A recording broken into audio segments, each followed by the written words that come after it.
কাজের ব্যস্ততা যাচ্ছে। আজকে একটা ওবিসি শ্যুট করতেছি মাদার্স ডে নিয়ে। তো মা আর মেয়ের একটা ইমোশনাল গল্প এটা।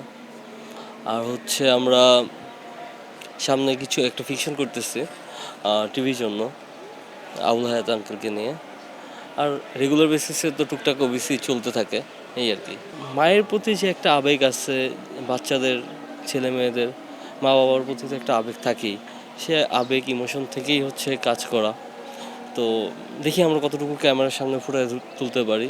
ব্যস্ততার ফাঁকে কাজ আর কি। এখন মনে করেন যে রেস্টের মধ্যে আমরা একটা কাজ করি, ব্যাপারটা হচ্ছে এরকম হয়েছে। আর আগে যেমন হচ্ছে অনেক কাজের ব্যস্ততা থাকতো, এখন হচ্ছে মার্কেটের যে অবস্থা সব কিছু মিলে হচ্ছে বিজ্ঞাপনের চাপটা কম। বিজ্ঞাপন আসলে কি মানুষ ইনভেস্ট করতে ভয় পাইতেছে এখন। তো দ্যাটস ওয়াই হচ্ছে একটু এখন বিজ্ঞাপনটা কম হচ্ছে। তো এই আর কি। বড় বড় কোম্পানিগুলো যেমন আগে হচ্ছে অনেক বেশি ইনভেস্ট করতো, এখন ওরকম বেশি ওইভাবে তারা মার্কেটিংয়ের জন্য খরচ করতেছে না। তারা মার্কেটে নিয়ে হচ্ছে টেনশনে আছে ওভারঅল সব কিছু নিয়ে। তাই হচ্ছে বিজ্ঞাপনের চাপটা এখন একটু কম হচ্ছে। মানুষকে তো আপনি আটকে রাখতে পারবেন না, মানুষ তো সব কিছুই দেখতেছে। আর প্ল্যাটফর্মও অনেক এখন। তো ধরেন যে ফিকশন থেকে শুরু করে যে কোনো কাজ মানুষ করতেছে, স্বেচ্ছায় করতেছে। অ্যান্ড ওইভাবে কোনো বাধার মুখে আমি কখনো পড়ি নাই।